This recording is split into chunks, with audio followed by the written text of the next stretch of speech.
Dios les bendiga, mis hermanos. ¿Cómo están en esta mañana? Gloria al Señor. Vamos a principiar con la clase de la escuela dominical de este domingo, que viene siendo 3 de agosto de 1925, y las lecciones, la lección 23. Gloria al Señor. Voy a orar para que el Señor me ayude a poder compartir esta enseñanza de la palabra del Señor. El título, lo repito una vez más, es Compromiso con la santidad y la integridad. Padre, en esta mañana te doy gracias, Señor, por esta oportunidad más que usted, Señor, me concede de poder compartir esta enseñanza, Señor. Gracias te doy por ello en esta mañana y le suplico que me unja, Señor, con el Espíritu Santo para que pueda compartir la enseñanza. Gracias te doy, Señor, y a usted le daré toda la honra y toda la gloria desde hoy para siempre. Amén. Gloria al Señor. Muy bien, la enseñanza la tenemos en esta mañana en la primera de Tesalonicenses, capítulo 4, del 1 al 12. Y luego vamos a pasar también a primera de Tesalonicenses, capítulo 5, del 15 al 22. Gloria al Señor. Estamos ahí, gloria al Señor, para que así usted tome nota si tiene un cuaderno, un libro, o si tiene la palabra de Dios, la Biblia, ahí puede usted encontrar la enseñanza de esta mañana. La repito una vez más, la enseñanza la encontramos en 1 Tesalonicenses, capítulo 4, del 1 al 12, y luego pasamos al capítulo 5, del 15 al 22. Y el título de la lección es Compromiso a la santidad y a la integridad. Gloria al Señor. Muy bien, ya oramos, ahora vamos a principiar primeramente, ¿verdad?, con la verdad central que dice, reflejemos la santidad de Dios cuando vivimos con integridad. Lo repito una vez más, reflejemos o reflejamos, mejor dicho, reflejamos la santidad de Dios cuando vivimos en integridad, ¿verdad? En nuestro rostro, ¿verdad? Podemos mirar, reflejamos, ¿verdad?, la santidad y la integridad, ¿verdad?, cuando vivimos con integridad. El versículo clave lo encontramos en 1 Tesalonicenses, capítulo 4, y el versículo 7. Y la palabra dice así, pues no nos ha llamado Dios a inmundicia, sino a santificación. Gloria al Señor.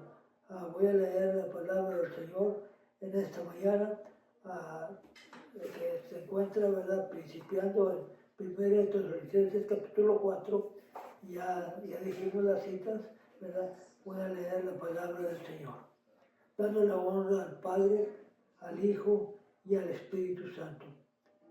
Por los demás, hermanos, os rogamos y exhortamos en el Señor Jesús que de la manera que aprendiste de nosotros, como os conviene conduciros y agradar a Dios, así abundéis más y más. Porque ya sabéis qué instrucciones os dimos por el Señor Jesús, pues la voluntad de Dios es vuestra santificación, que os apartéis de fornicación. Que cada uno de vosotros sepa tener su propia esposa en santidad y honor, no en pasión de concupiscencia como los gentiles que no conocen a Dios. Que ninguno agrave ni engañe nada a su hermano, porque el Señor es vengador de todo esto, como ya os hemos dicho y testificado. Pues no nos ha llamado Dios a inmundicia, sino a la santificación. Así que el que desecha esto, no desecha a hombre, sino a Dios, que también nos dio su Espíritu Santo. Pero acerca del amor fraternal, no tenéis necesidad de que os escriba, porque vosotros mismos habéis aprendido de Dios que os améis unos a otros. Y también lo hacéis así con todos los hermanos que están por toda Macedonia. Pero os rogamos, hermanos, que abundéis en ello más y más, y que procuréis tener tranquilidad y ocuparos en vuestro negocio y trabajar con vuestras manos de la manera que os hemos mandado, a fin de que os conduzcáis honradamente para con los de afuera y no tengáis necesidad de nada. Mirad que ninguno pague a otro mal por mal. Antes seguid siempre lo bueno, unos para con otros. Estad siempre gozosos, orar sin cesar, dar gracias a Dios en todo, porque esta es la voluntad de Dios para con vosotros en Cristo Jesús. No apaguéis al Espíritu, no menosprecéis las profecías, examinadlo todo, retened lo bueno y absteneos de toda especie de mal. Muy bien, a manera de introducción, en esta mañana tenemos a nuestro expositor y nos dice: uno de los grandes desafíos que enfrentaba la iglesia primitiva era discernir lo que los seguidores de Jesús deberían y no deberían de hacer. En todos los lugares donde los judíos y los gentiles adoraban juntos, surgían preguntas sobre si los gentiles deberían observar la ley del Antiguo Testamento y la tradición judía. Si bien Pablo no toma dichas conversaciones en esta carta a los tesalonicenses, hoy exploremos las prioridades constantes de Pablo para la vida cristiana. Estos versículos nos muestran claramente cómo Pablo quería que vivieran los creyentes de tesalonicenses. Al observar las instrucciones de Pablo a los tesalonicenses, es importante recordar la persecución que enfrentaban. Sus palabras de aliento pueden servirnos también a nosotros como guía para saber cómo debemos responder a las dificultades. La razón principal de Pablo para escribir esta carta fue regocijarse por la fidelidad de los creyentes de Tesalónica. Los primeros 3 capítulos están llenos de ánimo, celebración por las noticias acerca de ellos que se estaban difundiendo por toda la región. Pablo, al recibir las noticias de Tesalónica, ¿verdad?, él estaba contento y se estaba regocijando de mirar cómo los tesalonicenses, ¿verdad?, habían aprendido la palabra de Dios, y no nomás habían aprendido, sino estaban siguiendo, ¿verdad?, las instrucciones que Pablo les había dado. Sabemos y hemos visto en otras enseñanzas de semanas pasadas que no estuvo mucho Pablo entre ellos.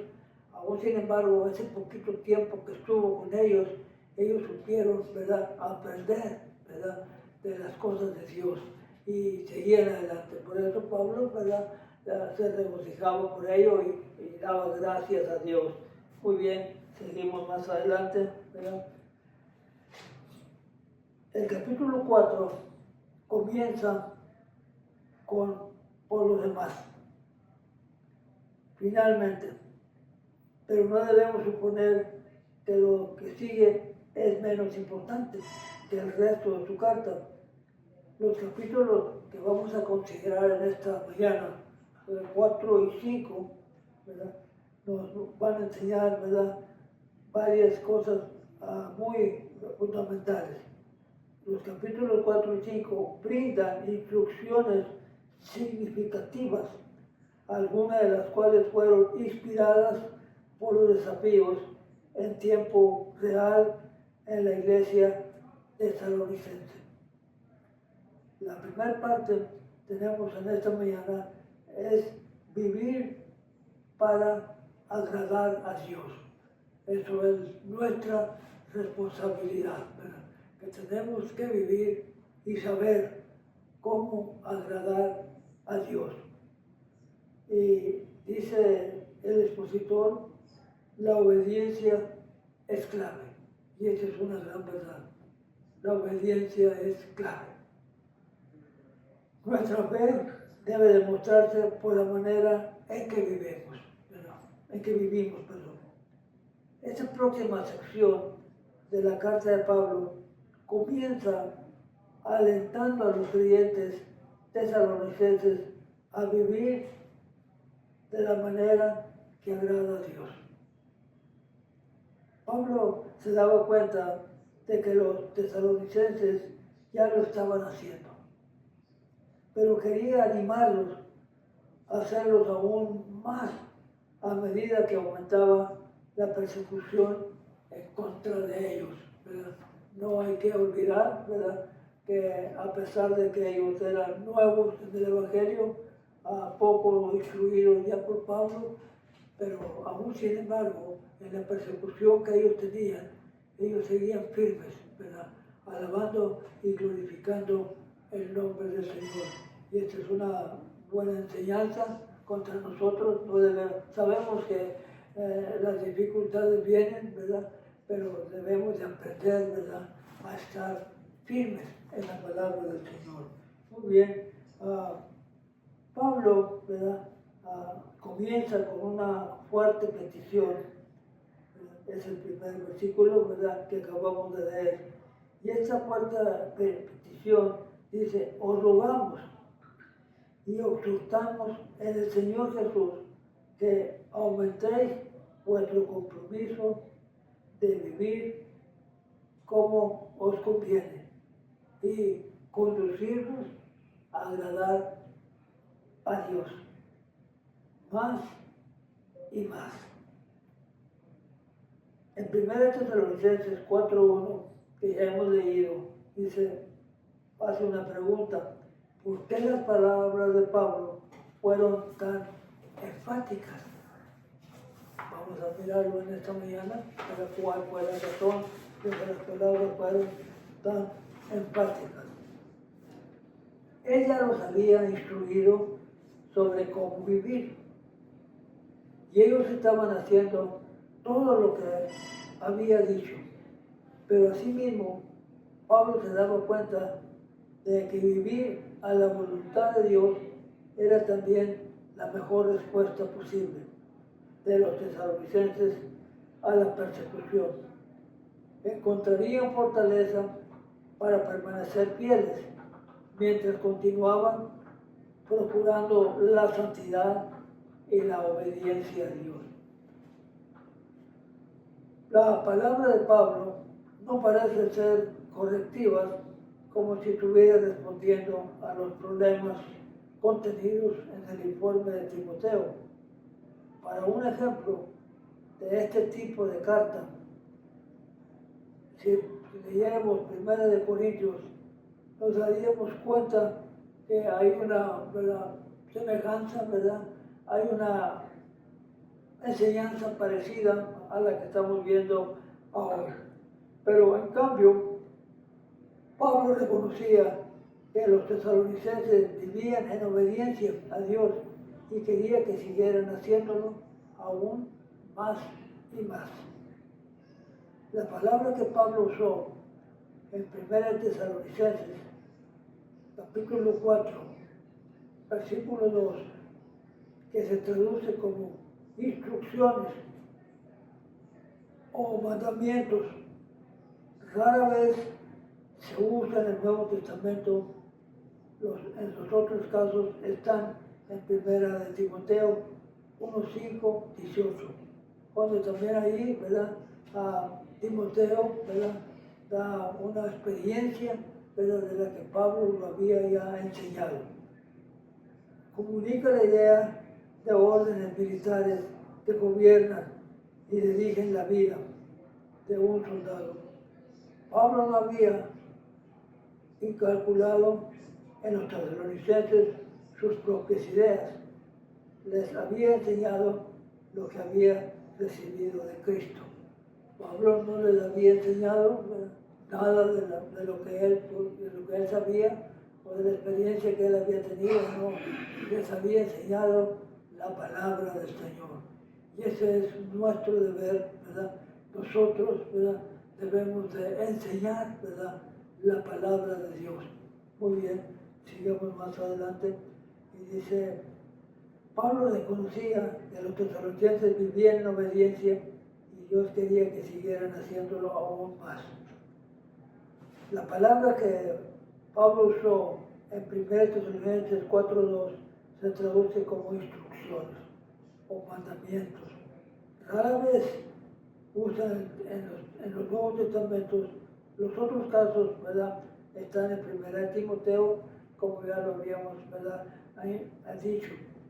Comunica la idea de órdenes militares que gobiernan y dirigen la vida de un soldado.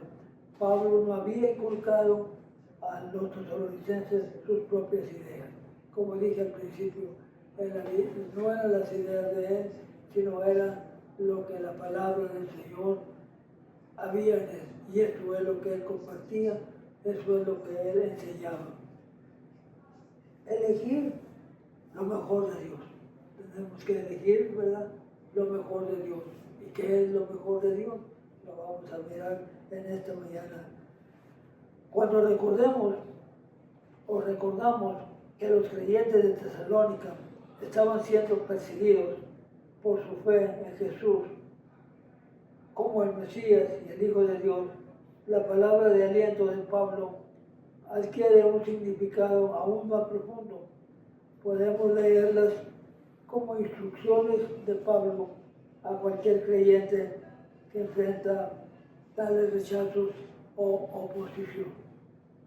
La respuesta cristiana a la persecución probablemente tenía una importancia especial para Pablo. Posiblemente nunca olvidó sus propios días como perseguidor.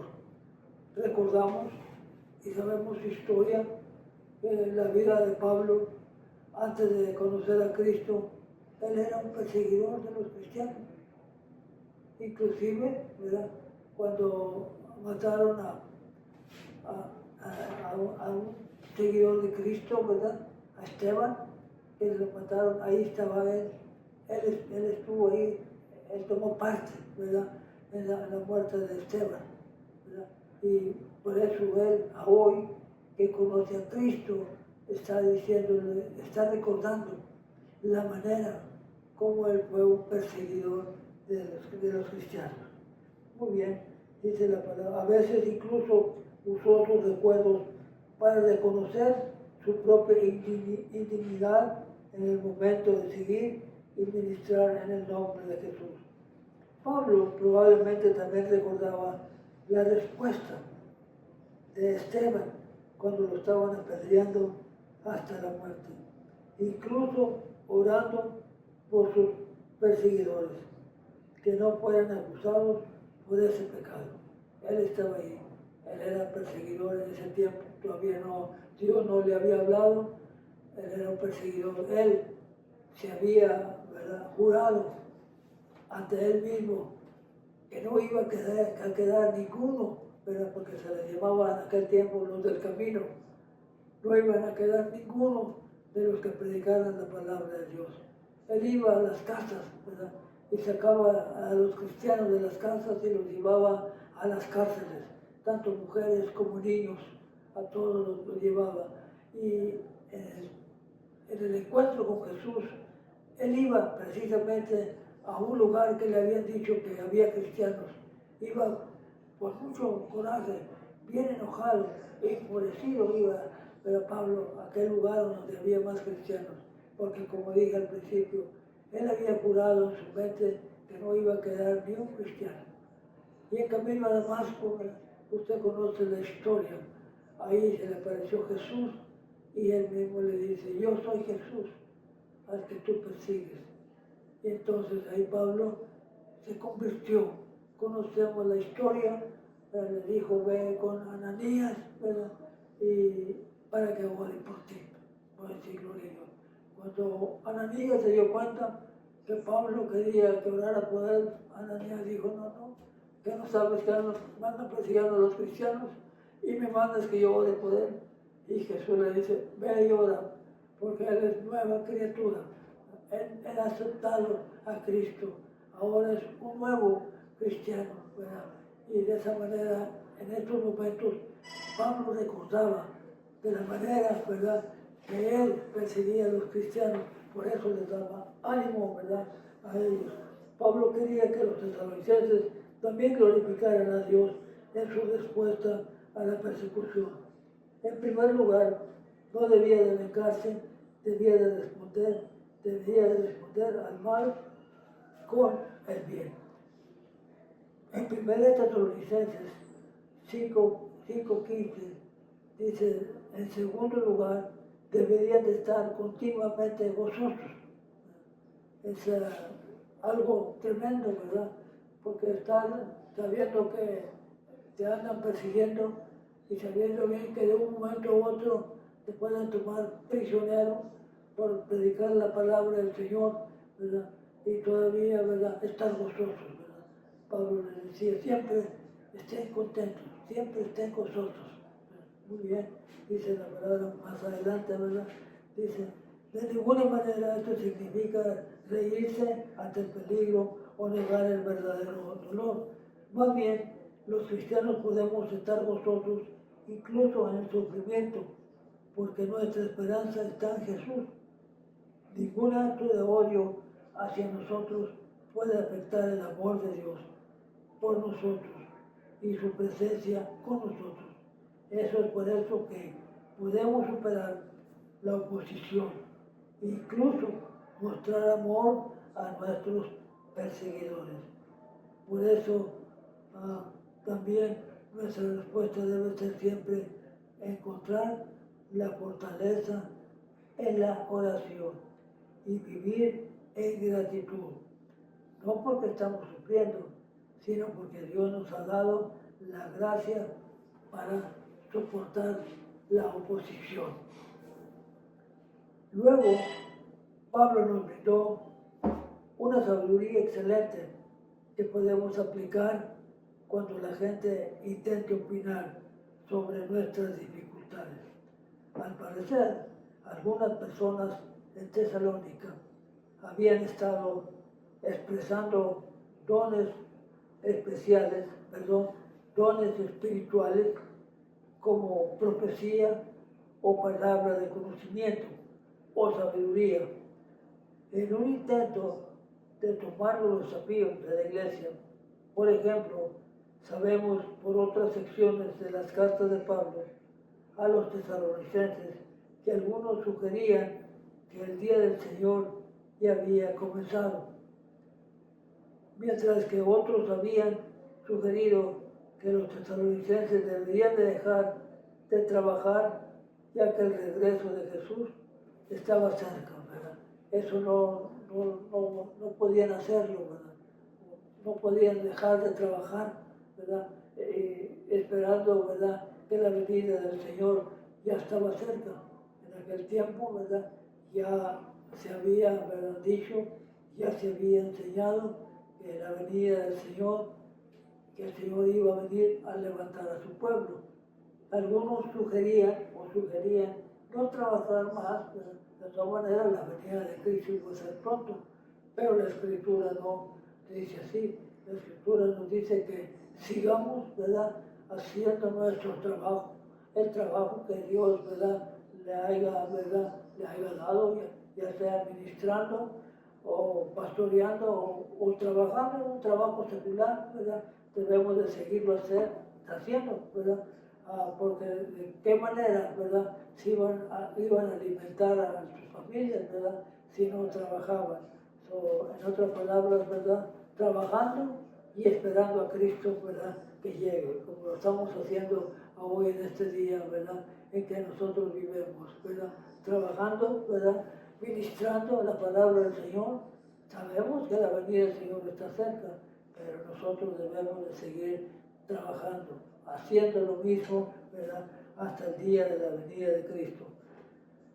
Dice la palabra más adelante, ¿verdad? De la que estamos leyendo en esta mañana, ¿verdad? Dice de la siguiente manera. Pablo llamó a los creyentes de Tesalónica para seguir viviendo de la manera que agrada a Dios. Ese es el tema de él, ¿verdad? Que estamos mirando en esta mañana. Dice la palabra del Señor, ¿verdad?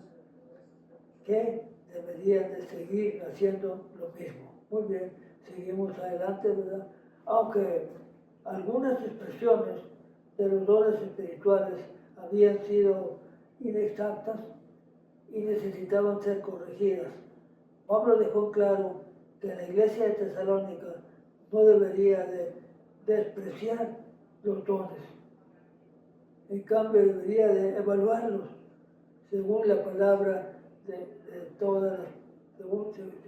la palabra de lo que era bueno y desechar lo malo.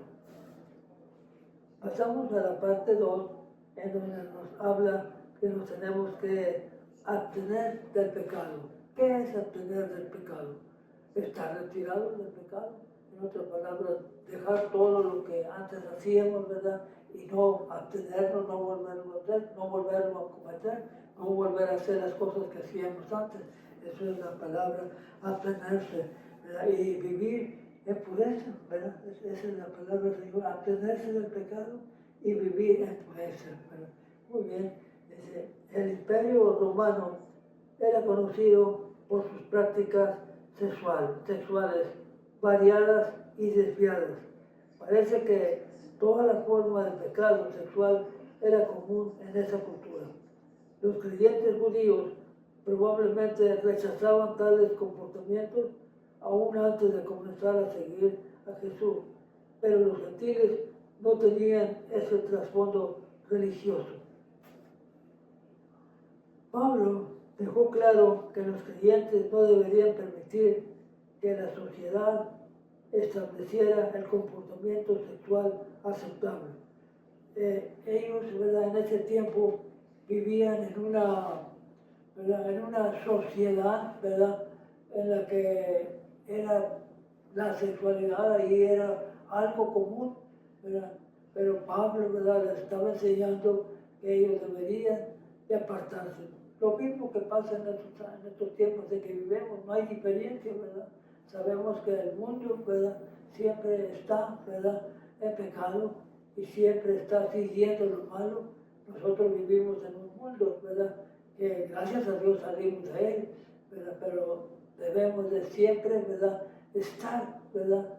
Orando sin cesar para que nosotros, ¿verdad? No sigamos, ¿verdad? Las ideas de este mundo en que estamos viviendo. Es algo parecido, nada nuevo, ¿verdad? Así es que para los tesalonicenses que acababan de creer en Cristo, Pablo, ¿verdad? Les estaba dando instrucciones que se apartaran, ¿verdad? De todo mal. Muy bien, seguimos adelante. Pablo dejó en claro que los creyentes no deberían de permitir que la sociedad estableciera el comportamiento sexual aceptable. Más bien deberían mantenerse alejados de todo pecado sexual, controlar sus propios cuerpos y vivir en santidad y honor. Nuevamente contrastó estas elecciones con la cultura pagana que los rodeaba, explicando que la mala conducta de sus vecinos era el resultado de no conocer a Dios. Pablo indicó que Dios tratará apropiadamente con todo aquello que se comporten de esa manera. En otras palabras, Dios, ¿verdad? Trataría o tratará apropiadamente con todos aquellos que se comportan de esta manera.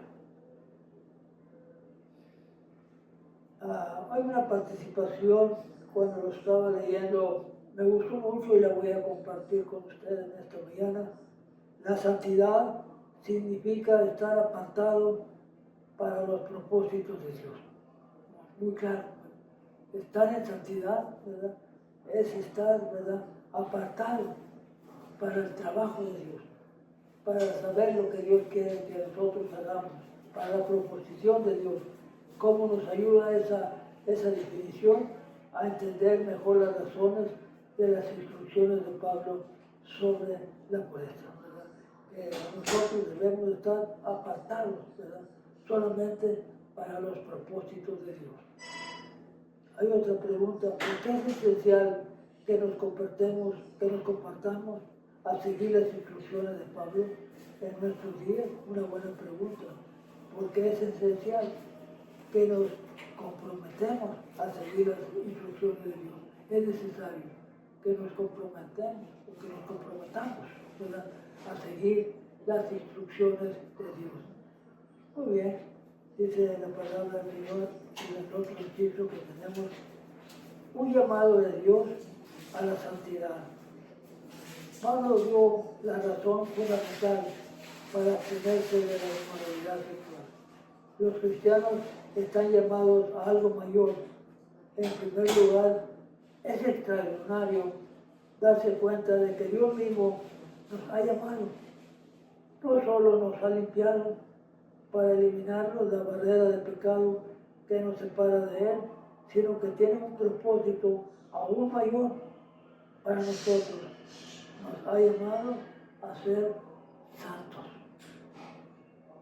Pablo dejó claro en su carta a los Gálatas, en Gálatas 5:13, que aunque el sacrificio de Jesús nos liberó del poder del pecado, no debemos usar esa libertad para satisfacer nuestra naturaleza pecaminosa. Algunos maestros del primer siglo enseñaban que la gracia de Dios era una puerta abierta para la satisfacción de los apetitos sexuales. Era una gran mentira en la que estaban enseñando algunos maestros del primer siglo, que enseñaban que la gracia de Dios, ¿verdad?, era una puerta abierta para la satisfacción de los apetitos sexuales.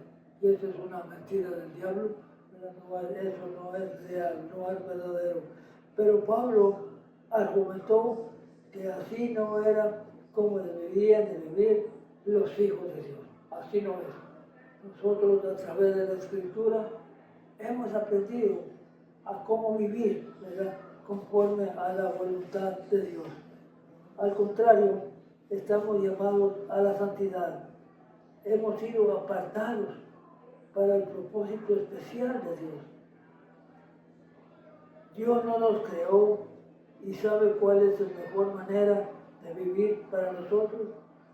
Sus mandamientos nos alejan del pecado, al que nuestra carne se siente inevitablemente atraída.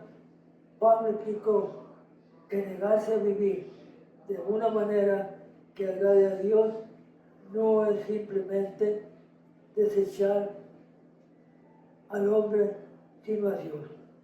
Si ignoramos el llamado de Dios a la pureza sexual, ignoramos a Dios mismo. Si era una realidad, como repito, era una cosa, ¿verdad?, un poco, ¿verdad?, desfavorable para los nuevos creyentes, porque ellos vivían, ¿verdad?, en una sociedad, ¿verdad?, que vivían sexualmente, ¿verdad? Así es que vivir ellos entre esa vida, ¿verdad?, o esa manera de vivir mundana, ¿verdad? Pablo siempre tenía el deber de advertirles, ¿verdad?, y decirles a ellos que siempre estuvieran, ¿verdad?, sirviendo al Señor. y que se alejaran lo más posible al huir del pecado. Sigue adelante, más adelante, la parte 3, dice influir en otros con amor. La palabra para amarse en la frase la importancia de amar mutuamente es Filadelfia, que comunica la idea de un amor fraternal. Fuera del Nuevo Testamento, esta palabra se usaba exclusivamente para describir el amor entre miembros de la familia. Pero los cristianos la adoptaron para describir su compromiso mutuo en la familia de Dios, ¿verdad? Ahora todos, ¿verdad? Los hijos de Dios, los que hemos aceptado a Dios, somos familia, pues sí, gloria al Señor, porque servimos al mismo Dios y damos la gloria a Dios por ello. La palabra para amarse en la frase de Dios mismo les ha enseñado a amarse unos a otros en la forma verbal de amor agape. Yo ya les había enseñado a los creyentes de Tesalónica a mostrar este amor más profundo y abnegado entre ellos. Por eso Pablo dijo que no había necesidad de enseñarles a los tesalonicenses acerca del amor, ya que ellos ya practicaban, ¿verdad?, el amor agape. En el versículo 10, Pablo volvió a referirse a la reputación de la iglesia tesalonicense en toda la región. Reconoció su amor por las otras iglesias de Macedonia y les animó a mostrar aún más este tipo de amor, mientras enfrentaban persecución y luchaban contra la tentación. La comunidad cristiana en toda Macedonia necesitaba unidad y apoyo mutuo. Eso es lo que también necesitamos el día de hoy. Vidas tranquilas y productivas, ¿verdad? Algo sencillo, ¿verdad? Debemos vivir vidas tranquilas, ¿verdad?, y productivas. Luego, Pablo incluyó a los creyentes tesalonicenses acerca del trabajo. Si bien había probado la manera que estaba creciendo el amor, que sabemos, ¿verdad?, por Corintios 13, ¿verdad?, que ahí habla específicamente del amor, que era la máxima prioridad. Pablo aquí, al parecer, brinda una leve corrección con respecto a las relaciones laborables, ¿verdad?, laborables de los tesalonicenses. Pablo dirigió a los tesalonicenses a no vivir ostenosamente para atraer la atención de los demás. Consejo especialmente sabio, considerando la persecución que enfrentaban, sino que pusieran de lado la ambición y simplemente trabajaran para proveer sus necesidades. Al ocuparse de sus propios asuntos y trabajar diligentemente, ganarían el respeto de los inconversos. Como dije al principio, ellos pensaban, ¿verdad?, que la venida del Señor estaba ya tan cerca, ¿verdad?, aquellos tiempos que estamos leyendo, ¿verdad?, y querían dejar de trabajar solamente para esperar la venida de Cristo. Pero Pablo les dijo, no, ustedes sigan haciendo, ¿verdad?, lo mismo. Si son negociantes, sigan con su negocio. Si son trabajadores, sigan trabajando, ¿verdad?, mientras que el Señor viene. Y eso es una buena enseñanza para cada uno de nosotros, que cada uno de nosotros debemos de seguir trabajando, ¿verdad?, ya sea en lo secular o ya sea ministerial, pero siempre debemos de estar haciendo algo, aleluya, para la honra y la gloria al Señor. Sabemos que el Señor viene, ¿verdad?, y lo estamos esperando de un momento a otro. No está en la clase, pero Nosotros sabemos que está la venida del Señor tan cerca, ¿verdad? Más cerca que el día de ayer. Pero nosotros seguimos haciendo, ¿verdad?, nuestras actividades diarias que seguimos haciendo. Pero estamos claros, estamos esperando al Señor de un momento a otro. Al ocuparse de sus propios asuntos y trabajar diligentemente, ganarían respeto a los inconversos. El mensaje de Pablo es que incluso cuando algunos incrédulos nos rechazan o nos persiguen, otros pueden ser influidos o influenciados por nuestro comportamiento o por nuestro compromiso de vivir para Dios. Tenemos un compromiso, como dice, ¿verdad?, el título de lección, es un compromiso, ¿verdad?, a la santidad y a la integridad. Es algo, no algo que si queremos lo hacemos o si no, no. Es un compromiso, ¿verdad?, que hay de seguir la santidad y la integridad. Muy bien, hasta parte 3, ya leímos un poco de ellos, aleluya, que nos dice, aleluya, nos quedamos en el versículo 10, Pablo volvió a referirse a la reputación de la iglesia tesalonicense en toda la región. Reconoció su amor por las otras iglesias de Macedonia y los animó a mostrar aún más de este tipo de amor. Mientras empezaban persecución, luchaban contra la tentación, la comunidad cristiana en toda Macedonia necesitaba unidad y apoyo mutuo. Esto es lo que también necesitamos ahora, ¿verdad? Una unidad, un apoyo mutuo, ¿verdad? Llamarle, ¿verdad?, de vez en cuando a algún hermano que conocemos, ¿verdad?, y decirle, ¿verdad?, sigue adelante, estamos esperando a Cristo, ¿verdad? Esa es una ayuda mutua, ¿verdad? O decirle, darle una llamada de vez en cuando y decirle, estamos orando por ti, ¿verdad? Eso es algo muy favorable. Así recomendaba Pablo a los tesalonicenses, que se unieran, ¿verdad?, que estuvieran trabajando, orando sin cesar, gozosos, ¿verdad?, pero esperando a Cristo a que Él venga. Muy bien, sigue adelante la palabra del Señor, ¿verdad? Estamos ya para finalizar, ¿verdad?, la palabra de Dios, pero todavía nos queda, ¿verdad?, la primera Tesalonicenses, ¿verdad?, un llamado de Dios, ¿verdad?, a la santidad. Damos la honra y la gloria a Dios por ello. Muy bien, seguimos adelante, ¿verdad?, mirando, aleluya, ya leímos y ya dijimos que Pablo dirigió a los estudiantes a no vivir, ¿verdad?, sin hacer nada, ¿verdad?, sin seguir trabajando, ¿verdad?, dice la palabra, ocuparse de sus propios asuntos y trabajar, ¿verdad?, diligentemente, ¿verdad? Gloria al Señor. Muy bien, sigue adelante la palabra de Dios. Estoy para finalizar en esta mañana.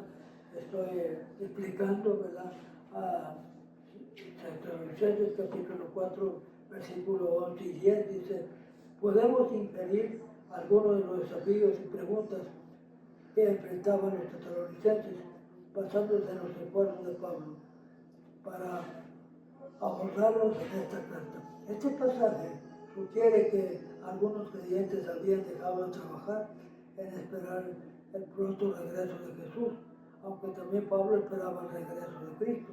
Instruyó a los tesalonicenses a trabajar y a proveer para sí mismos, para el sostenimiento de su vida. Lo que acabé de explicar es un rato, ¿verdad? Debemos de seguir trabajando. Muy bien, dice la palabra del Señor, ya para finalizar, ¿qué nos dice Dios? Pablo desafió a los creyentes tesalonicenses a crecer tanto en amor como en santidad. Confirmó la manera en que vivían estas cualidades. A la vez los animó a crecer aún más en ellas. El amor y la santidad son también evidencias de nuestra fe. Cuando amamos a las personas, mostramos que estamos unidos a Jesús. Y cuando vivimos en santidad, mostramos que estamos apartados para los propósitos de Dios. Vivir en amor y santidad muestra a otros las obras que Jesús ha hecho en nosotros y la manera en que Él puede cambiar la vida de ellos. Al ver las personas, ¿verdad?, que no conocen a Dios, al ver el comportamiento, ¿verdad?, de nosotros, ¿verdad?, de la manera que nosotros, ¿verdad?, seguimos, ¿verdad?, trabajando, unos en el trabajo secular, repito, otros en el ministerio, pero seguimos, ¿verdad?, esperando la venida de Cristo, ¿verdad? Muy bien, esta ha sido la enseñanza de esta mañana, ¿verdad?, esperando, ¿verdad?, que haya sido o sea una bendición, ¿verdad?, para cada uno de ustedes que escucha la palabra del Señor. No nos queda más que seguir orando, ¿verdad?, por las personas, ¿verdad?, delicados de salud, ¿verdad?, que siempre escuchamos y siempre oramos por ellos, ¿verdad?, y mandando saludos, ¿verdad?, a pastores que conocemos y que nos conocen, aleluya, que sigan orando por nosotros, ¿verdad? Somos los pastores Luis y Yolanda de la Cruz, aquí en Lancaster, California, llevando, ¿verdad?, esta palabra por medio de estas redes sociales, aleluya, que gracias a Dios la tecnología, ¿verdad?, sirve también para llevar esta palabra a diferentes lugares. Quizás podamos llegar más lejos de lo que nosotros pudiéramos haber llegado en alguna transportación, algún autobús, algún avión, ¿verdad? Llegamos más, ¿verdad?, más cerca, ¿verdad? Ese es ¿verdad?, el ministerio que nosotros tenemos, de llevar esta palabra a diferentes lugares donde no la conocen, ¿verdad?, y que acepten a Cristo como su Salvador. Muy bien, enviamos saludos, ¿verdad?, a los pastores, ¿verdad?, Rubén y Rosario de Gallo. Seguimos orando por Pastor Rubén, que el Señor nos siga restableciendo cada día más. Y también oramos, ¿verdad?, por la iglesia aquí de la cárcel, ¿verdad?, la iglesia del Paraíso, que siempre, ¿verdad?, los recordamos, ¿verdad?, a ellos también, y siempre oramos por ellos y ellos oran por nosotros, ¿verdad? Muy bien, seguimos orando, ¿verdad?, por las personas, ¿verdad?, delicados de salud, que escucho, ¿verdad?, que nosotros también oramos, ¿verdad?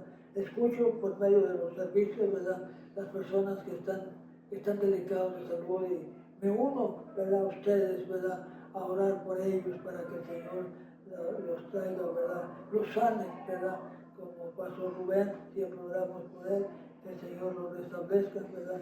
Oremos también por el esposo de la hermana Numedia, ¿verdad?, lo tenemos en oración, ¿verdad?, a la hermana Wilkinson también, no le he llamado, no sé cómo habrá seguido, pero seguimos orando por usted.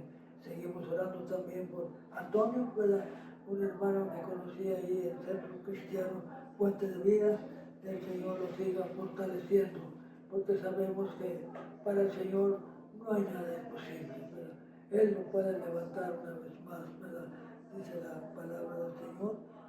Más adelante, ¿verdad?, tenemos también en oración a nuestro hermano David Villa, quizás usted no le conozca, ¿verdad?, pero los que le conocemos, ¿verdad?, seguimos orando por este varón esforzado, también que ha estado delicado de salud.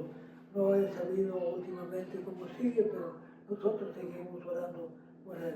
Enviamos saludos también, ¿verdad?, a hermanos, ¿verdad?, que conocemos, ¿verdad?, por muchos años, ¿verdad?, y que siempre también los recordamos en oración.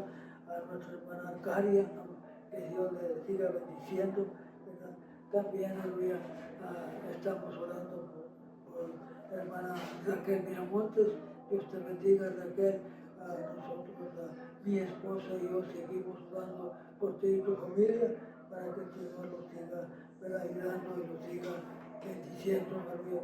También, ¿verdad?, oramos por familias que conocimos por mucho tiempo, ¿verdad?, y crecimos en una iglesia, y nos mirábamos, ¿verdad?, como familia, y todavía nos miramos como familia, ¿verdad?, aunque ellos están lejos, pero siempre seguimos orando por ustedes. Tenemos, ¿verdad?, la familia García, Margarita García y Salvador García, que el Señor los bendiga.